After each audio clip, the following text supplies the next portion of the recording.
The pain in my lower belly was sharp, like a hot wire pulling tight every time I moved. It was 3 a.m., and my incision from the emergency C-section was throbbing. I shifted in bed, trying not to wake the baby in the bassinet, but I couldn't get comfortable. I reached over to the nightstand to grab my phone for a distraction, but my hand landed on my husband's Liam's phone instead. It was unlocked, the screen glowing softly against the dark room. I meant to just check the time, but a notification bar was sitting at the top. It was a Google Maps alert. Rate your visit to Orchid Spa. Confused, I tapped it. A map opened up, showing a history of pins dropped all over the city. My stomach dropped faster than the elevator ride to the delivery room. I sat up, ignoring the tearing sensation in my stitches, and clicked deeper into his timeline. I opened his Google activity log. My fingers trembled as I scrolled. There were translations from Chinese to English. How much for extra? Do you have young girl? Price for hour without protection? The timestamp on the last one was from yesterday afternoon, while I was napping with our daughter. I felt like I was going to vomit. It wasn't just a massage. It was a transaction. The screen blurred as my eyes filled with tears, but the words "full service" stared back at me clear as day. I realized I was sleeping next to a stranger. I shook his shoulder hard. Liam grunted, rolling over, eyes bleary with sleep. "Kira, what is it? Is the baby okay?" I didn't speak. I just shoved the phone into his face, the screen bright with his search history. He blinked, squinting at the text. For a second, he looked confused, and then a mask slammed down over his face. He laughed, a short, nervous sound that made my skin crawl. "Babe, come on," he said, his voice thick with sleep. "That's just pop-up spam. You know how weird the internet is. You're imagining things because of the pain meds." He tried to reach for the phone, but I pulled it back. His laugh died when he saw the look in my eyes. "Don't lie to me," I whispered, my voice shaking with rage. "This isn't spam. These are your searches, your locations." He sat up, rubbing his face, already opening his mouth to deny it again. I cut him off. "I have the phone number for this place right here," I said, pointing to the Orchid Spa entry. "I will call them right now. I will put it on speaker, and I will ask them if they know you." His face drained of all color. He looked like a ghost in the moonlight. The arrogance vanished, replaced by pure panic. He reached out a hand, trembling. "Kira, don't," he whispered. "Please, I messed up." I demanded the full truth right then and there. "How many?" I asked. He looked down at the quilt, picking at a loose thread. "Just a few," he mumbled. I screamed, "How many?" The baby stirred, but I didn't care. 10, he said softly.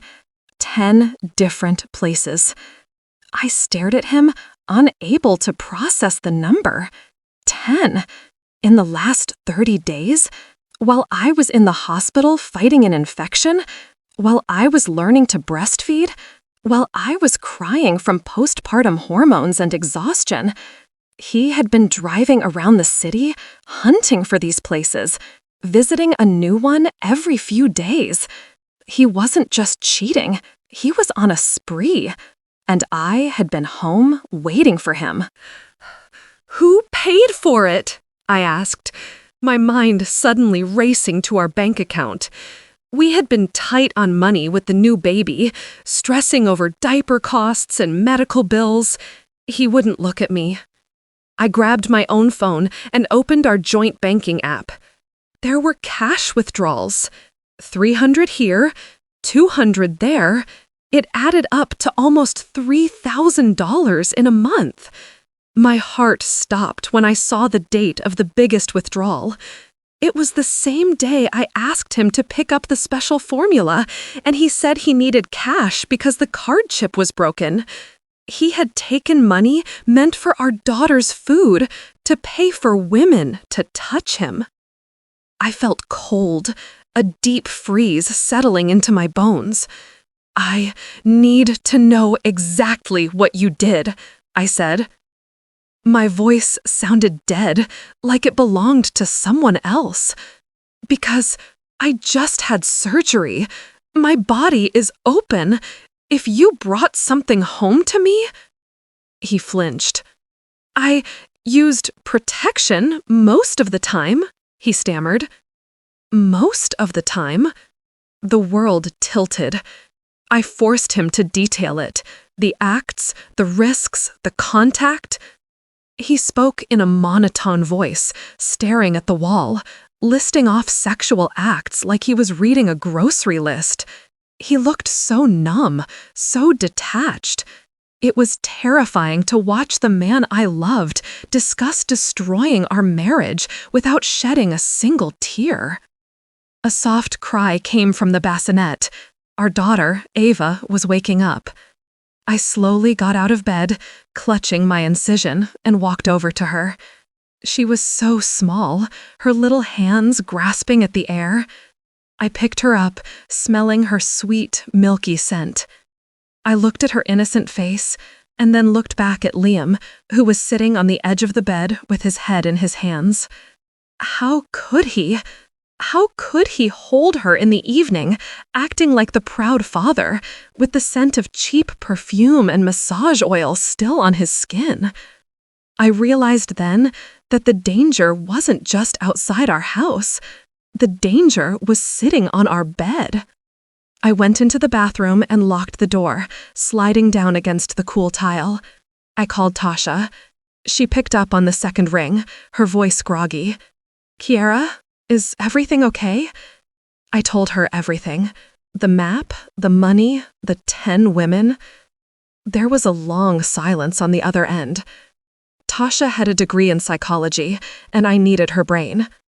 "Kiara," she said softly, "this isn't just a slip-up. Men who do this, they compartmentalize. He mentally replaced you. He separated his lust from his love. And he filled that void with strangers because it was easy." Her words hit me like a physical blow. He hadn't just cheated, he had erased me. My mind flashed back to 2 weeks ago. I was sitting on the couch, feeling gross and unwashed, crying because my scar hurt. I had reached out for Liam, asking him to just hold me, to make me feel like a woman again and not just a patient. He had pulled away. "I'm tired, babe," he had said, not even looking up from his phone. I remembered feeling so guilty for needing attention. I felt selfish. Now, realizing what he had been doing that same afternoon, the memory turned into poison. He wasn't tired. He was satisfied.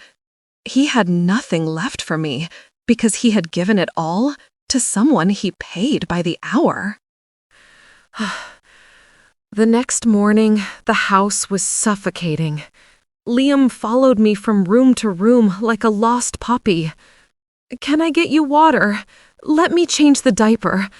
I'm so sorry, Kira, please." His voice was desperate, high-pitched. But as I watched him scramble to make coffee, I didn't see remorse. I saw fear.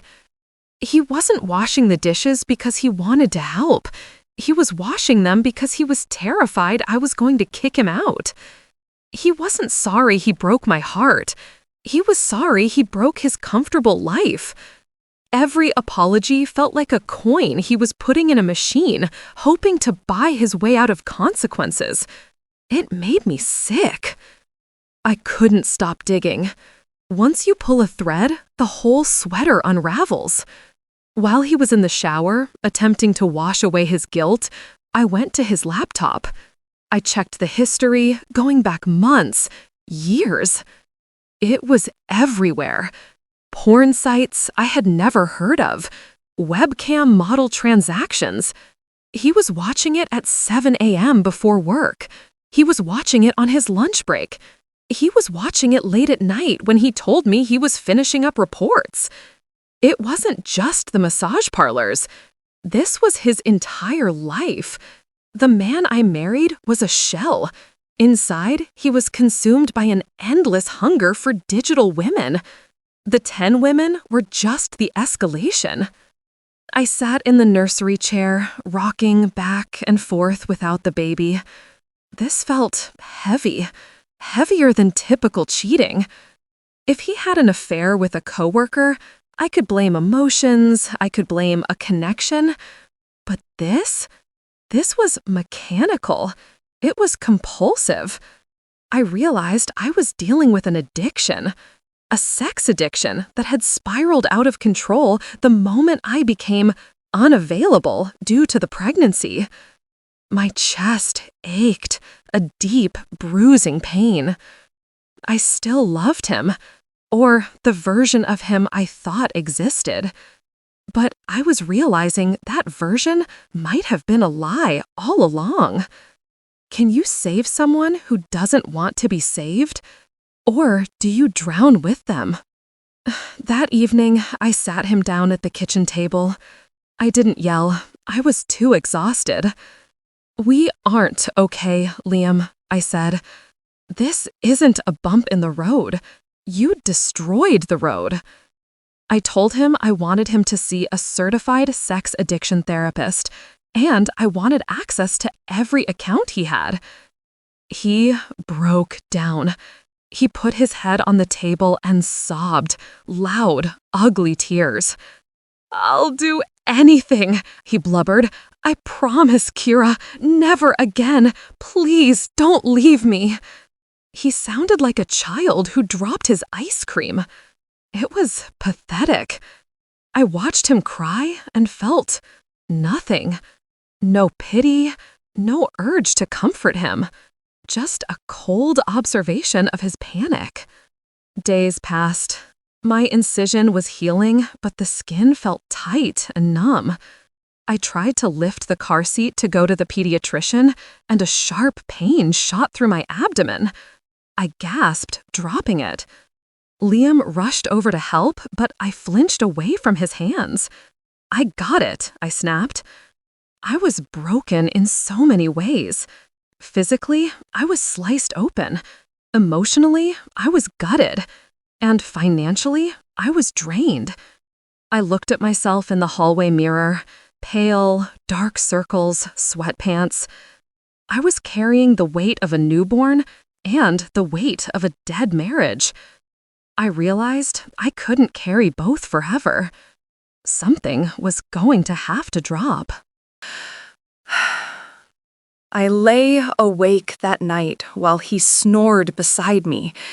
He was sleeping better now that he had confessed, as if unburdening himself fixed the problem. But I was wide awake. I needed a plan.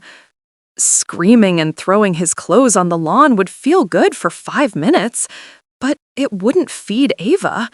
It wouldn't pay the mortgage. I needed to be smart. I needed to be a strategist. I stopped crying into my pillow and started making a mental list. Assets, debts, custody. I would play the part of the healing wife, but inside, I was building a fortress. I would never let him blindside me again. Safety was my new priority. The next day, while he was at work, I started the documentation. I didn't trust his tears. I took screenshots of the Google Maps history. I downloaded the bank statements highlighting the cash withdrawals. I even saved the recording from our baby monitor that caught part of our argument where he admitted to the number 10. I created a new encrypted email account and sent everything there. I labeled the folder tax documents, just in case he looked. It felt cold, calculating, almost cruel to do this behind his back while he texted me heart emojis. But he had shown me he was capable of living a double life. Now, I had to learn to do the same. We went to his first therapy appointment together. The office was beige and smelled like stale coffee. The therapist, a stern woman with glasses, asked him point blank about his habits. Liam hesitated, glancing at me, then admitted, "I never really stopped watching the videos, even when I swore on our wedding day I would." The air left the room. He had lied to me on the altar. He had lied to me every single day of our marriage. The therapist looked at me with pity. "This is deep-seated compulsive behavior," she said. "It won't go away with willpower." I realized then that I wasn't fighting another woman.